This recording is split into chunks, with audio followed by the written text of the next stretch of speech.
How's it going, everybody? Welcome to the Deep Zone Pod, bringing you up-to-date sports talk news from around the NBA, NFL with hot topics, trade news, playoff and draft discussion, debates, you name it, we got you covered.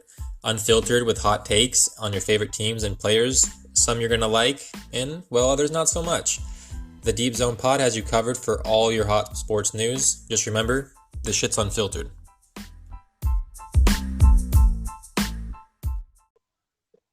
How's it going, everyone? Jake and Mark are back for episode 2 of the Deep Zone podcast. NFL is off and running with week 1 almost in the books. Just one game left as of this recording. Steelers and Giants just finished up. Steelers won 26-16. First matchup of the night on Monday Night Football. Broncos and the Titans just got started. What did you think of the first game, Mark? Steelers and Giants. I thought it was a good game. Good first start for Monday Night Football of the year. Hopefully we can keep the season going. But like I said, well-played game. Steelers ended up winning 26-16. I thought Big Ben and Juju looked very well together, especially in Big Ben's first game back with the elbow injury. They hooked up for 2 touchdowns tonight of Big Ben's 3. Benny Snell looked good on the ground at 113 rushing yards. James Washington also snuck in a receiving touchdown. And then on the Giants side, Daniel Jones looked good early, struggled late. They couldn't really get the run game going with Saquon. Saquon looked good in the receiving game, though, with 6 catches for 60 yards. And Darius Slayton had 6 receptions for 102 yards and 2 touchdowns. Steelers looked good on defense, as always, the steel curtain. So, yeah, I thought the Steelers looked pretty good. And Giants looked good as well, just outmatched. Yeah, I pretty much agree with that. Like you pretty much touched on all of it. There's something I would touch on. There's something just kind of I was not looking forward to, I guess, just expecting with the Giants kind of getting some healthy bodies back was Darius Slayton kind of taking a little bit of a step back, but I guess him and Jones had enough of a connection from last year with all these guys missing time from Shepard, from Evan Ingram, to all these guys just kind of missing times, and maybe it panned out for him. Golden Tate missed tonight as well, so his two touchdowns, maybe that goes away, but his connection with Jones might be legit, and he has some talent. So if he can pan out, he's going to be a damn good option for people. I mean, especially in fantasy leagues, so we just picked him up super late. I mean, I have him in one of my dynasty leagues. I was looking to honestly trade him in the offseason on the high, but I mean, heck, it looks like it might be a decent thing that I held on to him, quite honestly. But on to some basketball talk. We got the Eastern Conference Finals matchup kind of getting going, and the Clippers and Nuggets getting Game 7 played on Tuesday night. We're going to kind of give you a preview today of the Eastern Conference Finals and just kind of kick it off. Obviously, we all know by now it's the Heat versus Celtics. No surprise there. Over here, we've been pretty high in the Heat. Obviously, Mark's a Heat fan, so he's been pretty heavy on them to kind of go deep. He's been kind of watching them all year, so he's had a pretty good feel on them. But I'm not a Heat fan, and I kind of saw it once they kind of hit the bubble. Their team's just been kind of hot. They've been playing great. They're just one of those teams that are just almost built for the bubble in a way. They just have their star, their leaders, just a grinder. He's there to win. He doesn't care about anything else. If you're not there to win, he's not for you.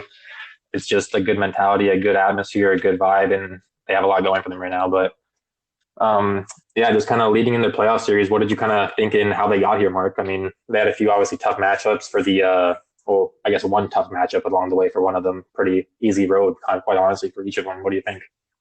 Starting with the Celtics, soon as the news came out, when you kind of seen what the matchups were going to be, that Ben Simmons was going to be out for Philly, I knew the Celtics were going to win that rather easy. I think Ben Simmons was a mismatch for Boston, also not on the offensive end, on the defensive end, because you can put Ben Simmons on Tatum, and Tatum really caused them a lot of problems in that series.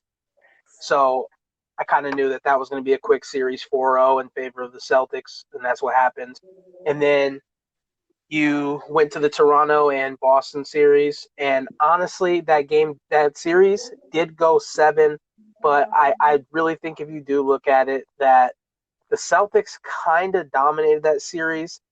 I mean, they were one play away from going up 3-0 and probably would have had a sweep or a gentleman's 4-1 sweep, but they just made one mistake and gave up a wide-open three-pointer to Anunoby to give the Raptors life.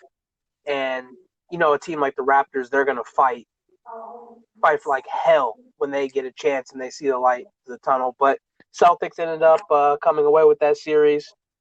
I think in that game 7, Van Fleet took a terrible shot at the end, and I think Norman Powell made a horrible decision trying to go up in transition on 2 to 3 Celtics players when it was a 2-point game, and I think that was it.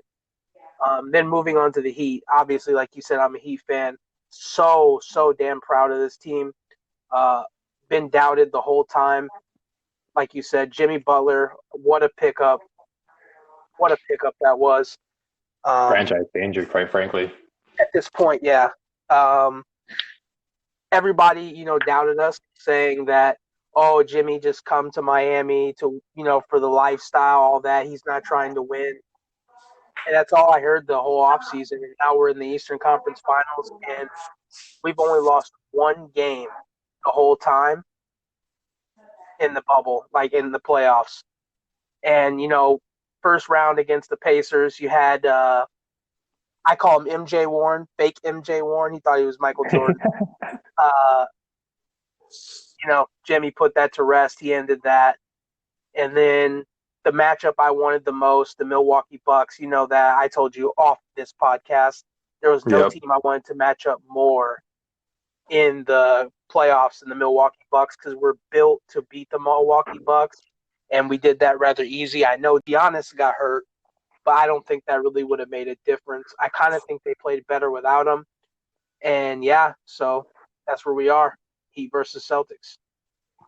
Yeah, I mean, I pretty much agree right there. I mean, once you have Ben Simmons out, it's a tough series for the 76ers right there. But I thought they might get another game in there or a game in there, but quite frankly, they didn't. I was telling you, again, right before we started the podcast, that totally, once the Celtics were up and then they had a chance to close the series, I thought the Raptors were frankly dead. I just wasn't that high on them this year with losing the Kawhi. I thought they were a good team, but I just don't think they had enough to win and go deep in a playoff run with Siakam as your number one and two small guards as your 1 and 2 punch. Is just a tough team, and they're not exactly built past them. They have a lot of good role players, but when it comes to the playoffs, you need that kind of star power, and they just don't exactly have that yet. Siakam hasn't exactly proven he can carry a team, and it kind of was exposed in the playoffs this season. But yeah, the Heat, I told you, and I'm not a Heat fan like I said before, but I bought into this team. They're playing great in the bubble. Like you said, they've lost one game in the playoffs. But yeah, they're one of the best teams right now, and I see them, quite frankly, having a great series with the Celtics. They're both, quite frankly, hot teams right now, and the Celtics might be a little worn down from that series, but the Heat had their rest, and I don't think either team's going to back down from each other. They're going to go right at each other, and it's going to be fun. But we saw them kind of match up a few times throughout the regular season, and I know you want to kind of touch on those. The Celtics kind of won the season series 2-1. They won 2 games early on. The Heat ended up playing them in the bubble, winning that game. As I said, they've been playing great in the bubble. Could have just been they're playing good in the bubble. The Celtics weren't at the time, or maybe the Heat found something different in that time difference, and they found a win. They're playing better now. So what did you kind of see in the first few matchups to the bubble matchup? Yeah, the first 2 matchups, very hard to, even take into consideration for how they match up in the playoffs for each other. Both teams had a lot of injuries. I know Marcus Smart didn't play in one of those games. Jayson Tatum didn't play in one of those games. Dragic didn't play in one of the games, and the Heat didn't make their midseason trade, which I think is huge for them because it's the reason why they are the team they are right now, adding Jay Crowder and Iguodala. So I don't really take a lot into those 2 matchups. And then with the matchup in the bubble, I kind of think those are the 2 teams at their peak, their strength. And the Heat won that game by 6 points. Duncan Robinson led the way in shooting with 21 points. Bam had a good game with 21 points. Everybody else kind of just kicked in. It was a really good game. And I kind of think that's just what you're going to see in this series. They're going to go after each other. Best 2 teams in the Eastern Conference, no doubt. And, yeah. Yeah, I agree. I mean, pretty much all around there. And I kind of want to just touch on, like you said, they're different teams now. So I mean, we might as well just go right at it. We might as well go right for position by position battle and just see where they stack up at this point of the season. Because here we go. I mean, they can't change rosters. They got who they got. Most teams are, other than Gordon Hayward, for the most part, they're healthy. And it's expected that Hayward could be ready by game 2 or 3. So we have him a little bit in this as a kind of a question mark. But assuming the series doesn't get a sweep one way or the other, which I'd be pretty hard pressed to see a sweep on one end, I'm expecting to see Gordon Hayward at some point in the series, which is going to definitely give the Celtics a big boost to that bench and just overall, depending if they insert him in the starting lineup, Smart goes to the bench, or they just keep Smart in the starting lineup and just bring Hayward on a minute restriction possibly. Regardless, it's going to extend their team. But let's just start off with the point guards. I mean, we got Dragic and then Kemba Walker. Dragic's been playing great in the bubble, one of the better performers at the point guard position in the bubble. He's just been playing great, controlling the pace of the game for them. When they need it, when they need to bucket in late in the games, he's able to kind of get in the paint and get some easy layups, just doing his little Dragic moves. It's just fun to watch.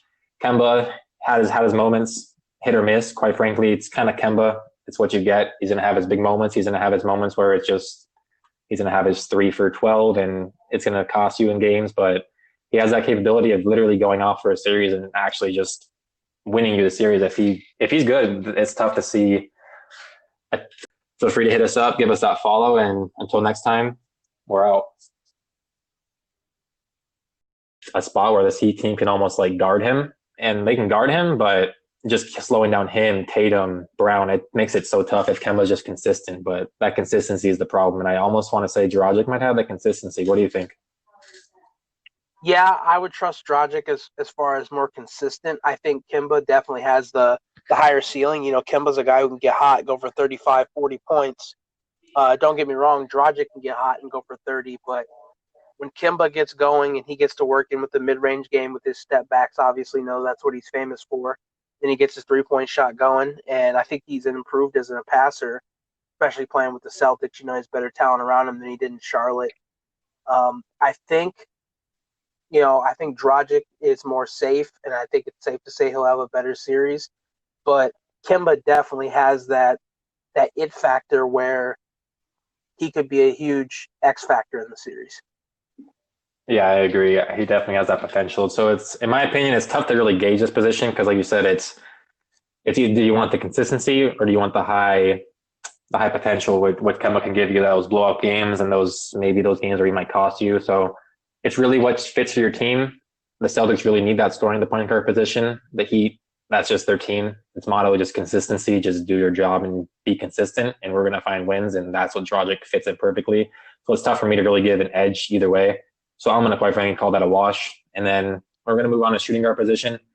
I know you're a huge fan of Duncan. It's tough not to be a huge fan of Duncan. He just shoots the lights out of the gym. He's perfect fit for the Heat, like we touched on in the first pod in the Giannis talk. How it would be tough for them to just get him up in any deal, just how great of a fit he is for this team. But we got another guy like Marcus Smart with defense and kind of two-way ability, but hasn't exactly been in the starting lineup all year. So it's a little bit of a new fit for them with Gordon Hayward. I mean, Gordon Hayward's been hurt in and out for the last, forever, it seems like, God. But I mean, he's again hurt this year in and out of the starting lineup. So Smart's had his time. He's pretty involved with it. So it's not that bad. Where do you kind of see that leading? Kind of just echoing what you said. I think it's a wash because I think Duncan is a specialist. Not that Smart's a specialist, but Smart, specials in defense. That's his calling card. Disruptor. I would say more likely a better like Pat Bev, guys like that. I just think he's better, obviously, offensively, more well-rounded. But Duncan Robinson, like you said, he's a guy that can really dictate how the Heat play with his shooting ability. He's not very good on the defensive end, so if he's not shooting well, it could be a struggle. But I'm looking for him to, have a good series. But I still think it's a wash because Marcus Smart is a damn good defensive player. Yeah, I agree. They're damn good. I mean, Smart fits that role perfectly. Duncan, again, fits that role perfectly. So I'm going to sound like a broken record, but it's almost a wash again. Like you said, it's tough to give a team an edge when they fit roles perfectly because they're not similar players. They're different, but they fill the perfect role for their team. So I'm going to let you run with the next one. Jimmy Butler, Jaylen Brown. Obviously, you're going to take Jimmy Butler here, but what do you kind of match up there? Where do you see that kind of leading, and maybe matchup? Is Jimmy going to guard Tatum, or where are they going to kind of go with that? Yeah, I kind of see them kind of guarding each other. So I think it's like a one position where they match up against each other. You're not going to have to worry about, maybe Smart's going to take Dragic and Kemba's going to take Duncan. This is Jimmy and Jaylen Brown. They're probably going to guard each other, both on each end of the floor. I like Jimmy in this matchup. I just think right now with the way Jimmy's playing and his motivation to prove a lot of people wrong, that's really what this is about for him. I think he's trying to prove that he made the right decision going to Miami instead of joining a potential super team last offseason. Mm-hmm. So I think this is Jimmy's matchup. I think he's ready to prove the world wrong and get this team to the finals. So I gotta go Jimmy. Yeah, and that's no knock on Jaylen Brown. He's a damn good player on both ends of the court. It's just when you have a guy playing at Jimmy Butler's level with his mentality and his, like you said, his drive right now to just prove the whole league wrong, that he's one of the best, that he can win a championship on his own. He didn't need to be with stars. He left stars, quite frankly, to go play with young talent. And here he is just as far as they were last year. So, yeah, I mean, I totally agree there. It's tough not to take Jimmy, and he's the best player in this series, in my opinion. There's not really a question, and he's one of the best players in the playoffs, regardless, and one of the best players in the league, quite frankly. So both ends of the court, he does it all. So that'll lead us into the Celtics star player of Jayson Tatum versus Jay Crowder, which obviously that's a pretty heavy favor in the Tatum section. But I'm not too sure they're going to be guarding each other either, kind of like how you touched on the other positions. So who do you think should be guarding Tatum then? If it's not going to be Jimmy Butler, is it just going to be Bam? Is he the kind of the secret weapon like you've been saying all along? Bam is a secret weapon. Trust me, he's a Swiss Army knife. I think you could see Jimmy sometimes on Tatum, maybe, but I think you're going to see a lot of Bam on Tatum. In this matchup, obviously, if you're taking Crowder or Tatum, you're definitely going to take Tatum. I don't think that takes away from Crowder's ability, though. Crowder is a good 3-and-D player, and he's been a part of the Celtics organization. So if anyone knows how they're going to play, it's Jay Crowder. And I think he could have a huge impact on this series, but ultimately, obviously, you're going to take Jayson Tatum. I agree there. Jayson Tatum's one of the rising stars in the league, and we'll kind of touch on that a little bit towards the end of this podcast, how he's kind of proving himself and all. Yeah, that'll kind of touch into the next position, which is center, and bring up secret weapon Bam, and here we go. He's going to be guarding Jayson Tatum, the best player. Your center is guarding the best offensive force on the other team who's not a center, which is just almost unheard of in basketball. I mean, even Anthony Davis isn't out there guarding most wings, and he has the ability, but he doesn't have the ability that Bam does. Bam's just so quick. His ability, I said on the last pod, his ability to guard from Anthony Davis all the way up to Stephen Curry, for God's sake. It's just damn stupid. But he's guarding up with Theis. I don't know if that's even a conversation right now, quite frankly. I guess Crowder's going to be guarding Theis, I would assume. Is that what you kind of see happening? Is that what they kind of did throughout the season? Just having Crowder just kind of hide on Theis? The Heat just, they run a lot of switch defense. You'll see some zone. The Heat are going to do so many things defensively, but when try to change it up on Tatum, right? Right, yeah, and when I think ultimately Bam is going to try to guard Jayson Tatum a lot, but in this matchup, it's not even really close. Yeah. It's like back in the day when LeBron and Deshaun Stevenson used to beef, and LeBron said, "I'm not going to really respond to that dude." That would be like Jay-Z responding to Soulja Boy. That's what this matchup's like. Yeah, so Bam doesn't even look in Theis's direction. Nah, not really. Right, fair enough. I thought I'd give Theis a little run for his money, but yeah, that guy, he fills his role. He plays his need, and he does it well, a lot, just like a lot of these positions. But, just looking at a quick starting five, you got Dragic, Duncan, Jimmy, Crowder, Bam versus Kemba, Smart, Brown, Tatum, Theis. I think the just cohesion just fits so well with the Heat. It's tough to just take that away from them. I'm sure you'd kind of agree, being a Heat fan, and also I'm just going to kind of jump right into the bench, and this is where I think the series doesn't exactly stand out to me, but the Celtics bench is just honestly putrid. When you're talking Brad Wanamaker, Robert Williams, Semi Ojeleye, Grant Williams, these aren't exactly guys that you're excited to bring in the game and count on at least building on a lead or coming back at all, or at least holding a lead. I'm not sure you can count on these guys for much. It's tough. Yeah, they've shown moments, but unless they can get Gordon Hayward back, like we mentioned before, in game 2 or 3, and extend that bench a little bit, shorten the rotations, it's tough to even question how the Heat don't have such a more deep lineup. And the ability that what they use, they have from Tyler Hero, Iguodala, Kelly Olynyk, Kendrick Nunn, even Derrick Jones, if they feel the matchups there. Even Derrick Jones, I think, is the best bench player almost on the Celtics, quite frankly, and he might not even get minutes for the Heat. So is that just kind of where the Heat kind of step out and say, Celtics, we are just a much better team than you. You can't really match up with us. Yeah, you have Tatum, but we have two or three guys that can guard Tatum, and we have a bench that can by a pretty damn good margin. So where do you exactly match up with us? Right, because here's the thing, right? If Hayward's coming off the bench for this team when he's available, out of all these players, he he's the I would say he's the best player, right? Like if you were doing a draft of just the bench players, you would take Gordon Mm-hmm. Hayward number one. But after that, Yeah, if he's healthy for all sure. those Heat guys on the bench, you're taking all of them before one of those Celtic bench Absolutely. players step on the floor.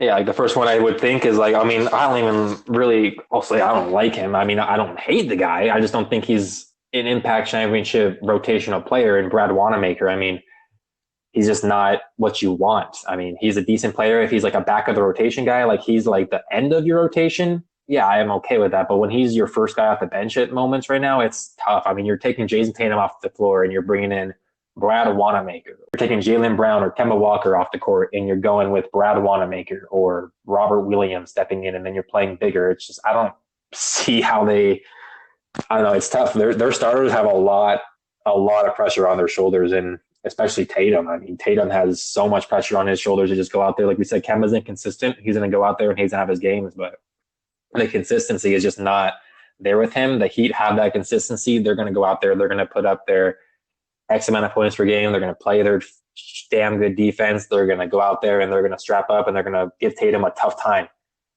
The Celtics can't exactly say that on a night in, night out basis. They have a few good defenders, but the Heat have 7, 8 deep right now. So it's tough to see the matchups. I mean, the Celtics cleared them out in the regular season. They beat them 2-1. They've looked good in the playoffs. Tatum is just looking like a star, but I don't know. I mean, leading into some series X factors, who do you kind of see on the Heat side kind of being the main X factor of all those guys we kind of mentioned, being if this guy shows up, if this guy doesn't show up, the Heat are screwed. If this guy does show up, I don't see a way the Celtics can kind of slow them down and find a way to win the series.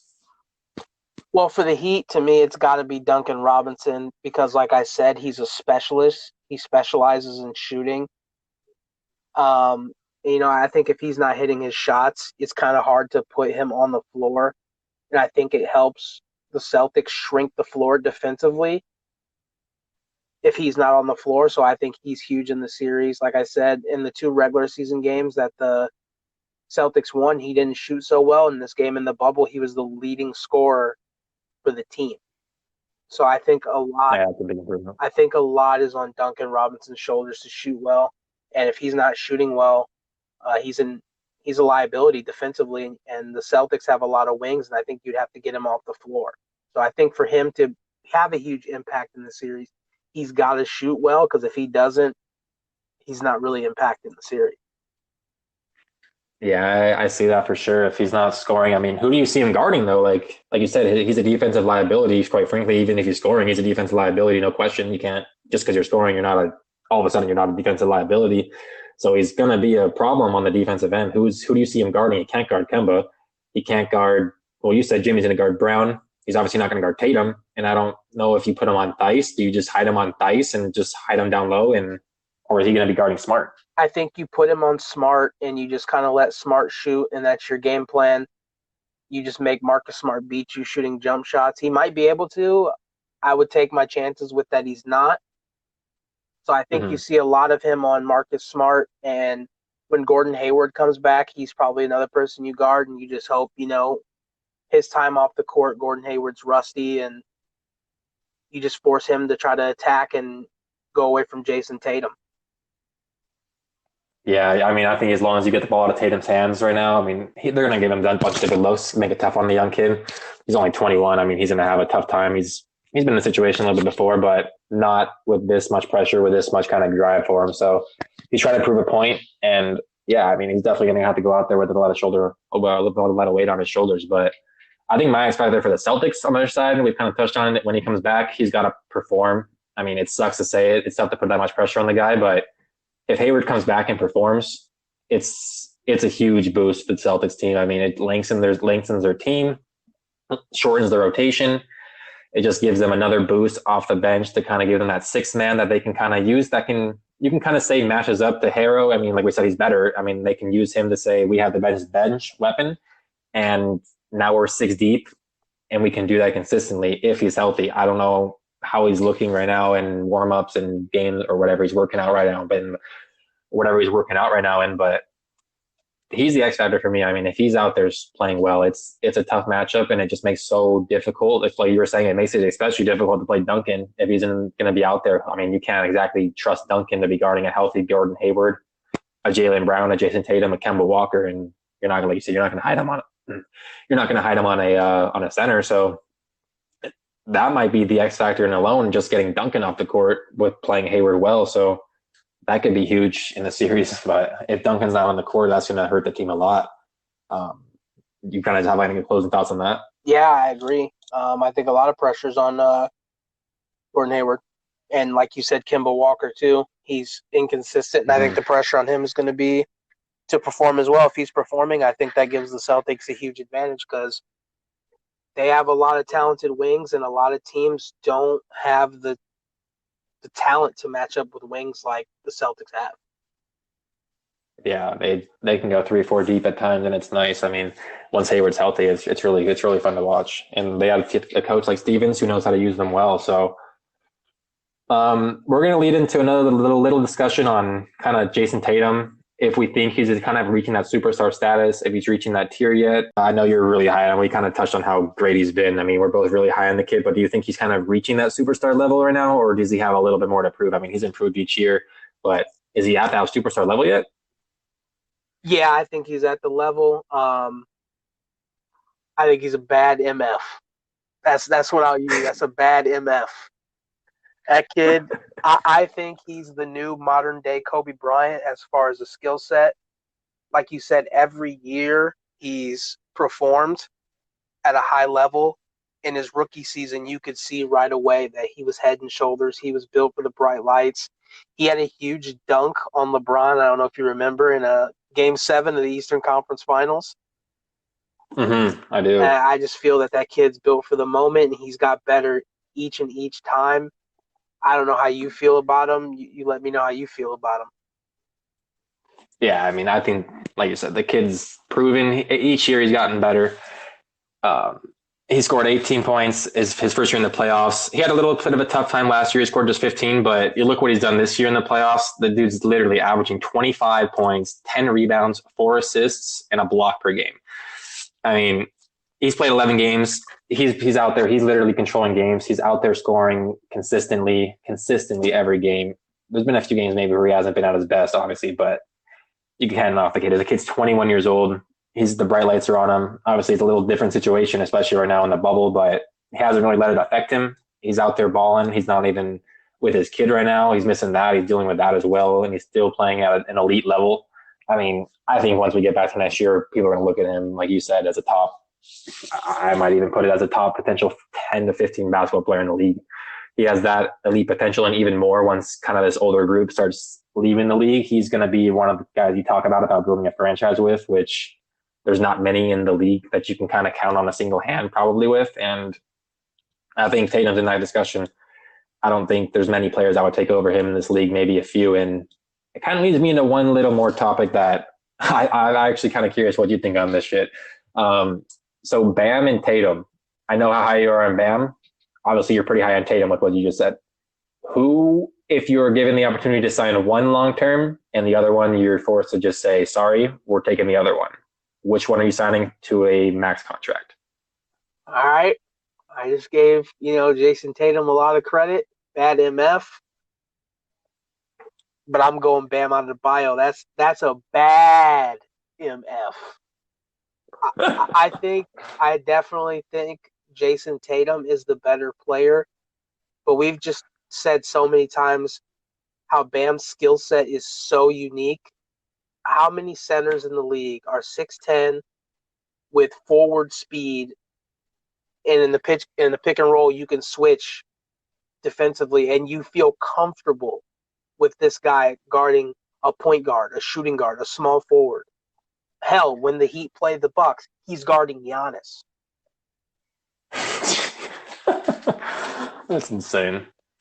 It's tough to argue with that. I would almost take Tatum if you had asked me. I'd probably just go with Tatum because he has the ball in the hands more. Like obviously Bam's out there making plays for people. He's averaging over I think 5 assists a game this year, but I would almost take Tatum just for that ability to kind of take over games on the scoring end. I'm not sure Bam's ever going to be that consistent kind of offensive scoring force like Tatum will be. He's going to probably be a 18 to 20 point game a guy. But I think Tatum legitimately has that 30-point upside per season, especially now in the NBA with how fast everyone's playing and just getting up shots at the rate with threes. And he's even improved his 3-point shooting the last few years, but he's increasing his shots per season. So, I mean, I see him continuously wanting to improve that. He shot 7.5 threes a game this year, and he shot 4.6 last year. So he's shooting a ton more threes, almost twice as many a game this year. So he has the ball in his hands. He's making plays for people. He's finding ball. He's getting more rebound. He's just all around a better player. Like you said, I think he's just turning to a stud. I think I'm taking him. I can't knock you for taking Bam because there's no one that matches up with him in the league. So I might be making the wrong decision, but I don't think there's a wrong decision here, quite frankly. They're both max players and going to be talked about as top 10 players in the league for probably the next 5 to 10 years. I don't see it any other way, quite frankly, if they're healthy. But just kind of end it off real quick. Series predictions, Mark. What do you think? I kind of know where you're leaning. Let's just hear it real quick. Give me Heat and six over the Celtics. If they didn't have Jayson Tatum and he wasn't as good as he is now, I would say Heat and 5 just because they're clicking on so many cylinders. But I'm going to give Jayson Tatum a benefit of the doubt and say he alone gets them one game. But the way that this Heat team is playing right now, I just don't think any team in the East is built and have the hunger and dedication that this Heat team has. And Jimmy Butler, I think, is just on a mission to prove everyone wrong. Yeah, I mean, I can't deny that, quite frankly. I think it probably does end up in 6, but to be a little contrarian, I'm going to go with the game 7, and I do think the Heat are going to take it. I just think, like you said, I've been on them pretty much since I saw the playoffs start. The team is different. They're just a vibe around the team that you can just feel, quite frankly, even through the damn TV screen. They don't have really fans in the stadium, but you can feel the energy from them coming off, and it's pretty fun to watch. I haven't really seen a team that's really excited me like this in a few years that you just don't really look at as the best team in the league. But then here they are with just all this just solid talent. They have a star player. They have an up-and-coming rising star in Bam. But no one really was looking at the Heat as a potential championship contender at the beginning of the year. Maybe they make a deep run, but not like this. No one really looking at them like this. I'm not even sure you were looking at them like this, Mark. I mean, I've always had this faith of Eastern Conference Finals. I did kind of think it was our ceiling, though. Also, I didn't account for, the team to make that midseason trade that they did. It kind of just snuck up on the Heat. I kind of thought they would just wait and look to add the big fish in the midseason trade deadline or this offseason that'll be coming up. We made the trade for Jimmy and Iggy, and it made a change to our team, like you said, damn franchise changer. But like Jimmy said, and the reason I think the Heat are going to win, you look at all these guys who brought their family members to the bubble. Jimmy Butler said, "The hell with family, the hell with kids. This is a business trip," and that's what the Heat are about, business. They're there to take home the ring. They're there to take home the ring, and that's all that matters to them right now. And that's why I think they're going to win it. They got too much depth right now, and they got too much talent, and they're playing too well. And it might be the contrarian pick, but I think whoever they match up right now, I'm taking them in that series. I don't care who they match up with, the Lakers, Clippers, if the Nuggets somehow make it to the finals. I'm picking the Heat. I took them back then. I'm not backing down now. This team is built for it. I'm ready to see it. South Beach get another championship run without LeBron, shut the haters up and all that.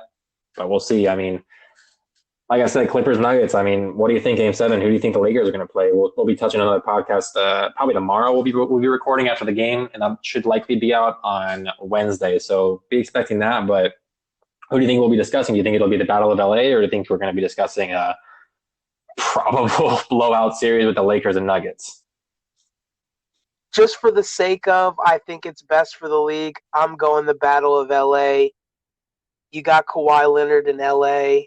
I think he has to get this job done. I think it would help for his legacy starting at the beginning of the season, Lakers Clippers matchup. You seen the Kawhi commercial comes out and says the king of LA, I'm the king of LA now. Obviously that was a shot at LeBron. I think, he has to get that done to prove that he's the king of LA. LeBron's just kind of been quiet about it, not really saying anything. And LeBron's now sitting there in the conference finals, and he's waiting for Kawhi. This is what he wants. We both talk about it all the time. They just want to beat the hell out of each other. That's what they're looking forward to. So I'm going to go Yep. battle LA, and I'm going to say the Clippers win Game 7. Yeah, I mean, I'm rooting for it. I'm a Clipper fan. I'll straight up say it. So I'm hoping they win. If they lose this shit, I'm gonna be freaking pissed. Freaking up 3-1, but the Nuggets did it last series. So I mean, it's tough to say they're not gonna do it again with how the Clippers are just unable to win a freaking series clinching game that makes them go to the conference finals. They're 0-6 all time. If they lose tomorrow, they're 0-7. I mean, I don't even want to talk about where that could lead to the team and what could happen if if they don't win. I'm not going to discuss that now. I'm sure that'll be another topic of discussion if that does happen later on. But yeah, I'm hoping for the Battle of LA. I think, as you said, best for the league. It'd be the two best teams in the West. We've all been rooting for it all year since the trades since the free agent signings went down and they trade with AD. That's been what everyone's wanted. If it doesn't happen, we're all going to be pissed off and disappointed. So just for the sake of everyone's sanity, let's just get the freaking Battle of LA and enjoy it, because none of us can enjoy it in person. So let's at least let us enjoy this shit on the damn TV. But until then, we're going to head out. Episode 3 should be, like I said, it should be out Wednesday. Western Conference Finals preview. As we did today, we'll kind of have the same little setup, a little bit different, but for the most part, same, different players, different teams. But until then, Mark, you want to plug anything? Yeah, if you would, just follow us on Twitter at Deep Zone Pod. We tweet a lot. We just started this, and we're trying to get this thing going big. And we post a lot of things, football, basketball. We make some memes, talk a little shit. We have a little fun. That's what it's all about. And, yeah, just follow us at Deep Zone Pod on Twitter. Yeah, you heard it from Mark. Follow us on Twitter. It'll be good. You'll get all of our recordings here, some more stuff, some more information that we might not talk on here. You can give us some topics of discussion you might want us to tackle and discuss on pod, and maybe you have a question to have us answer on pod, and we'll be glad to answer it. So feel free to hit us up, give us that follow, and until next time, we're out. Remember, you can find us on Twitter at Deep Zone Pod for all your sports news. Take care.